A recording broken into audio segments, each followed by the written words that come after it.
మరి నువ్వు చేతి ఎక్కడ పురుగులు వేసుకుని తింటావు నా బాధ నేను కోస్తున్నా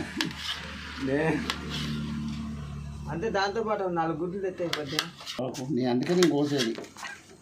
ఓకే ఆయన కోస్తా అన్నాడు సారు, పెద్ద సారు. ఇక్కడేమో కుర్చీలు ఉన్నాయి.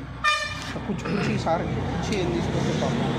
అందుకే అసలు ఎందుకు ఇబ్బంది అని చెప్పి కట్టర్లే మంచిగా చేస్తారు కటింగ్ కానీ కొద్దిసేపు బాగు నీకు రెస్ట్ చెప్పులాగా కుట్టేసేస్తాం దానికి దీన్ని దంపుతాం.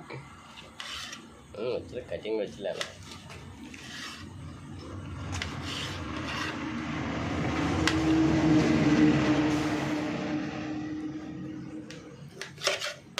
కానీ ఏది వేస్ట్ అనుకోకుండా ఏ పని చేస్తే సార్ జీవితంలో ఏదో ఒక టైంలో బరువు వచ్చేది సార్. అది నాకు అది మాత్రం బాగా గుణపాఠం అయింది. నేను ఎన్నో కష్టాలు పడ్డా, అయినా నేను ఒళ్ళు దాచుకొని సుఖంగా నిద్రపోవాలని ఉండదు, కష్టపడితేనే ఉంటాను.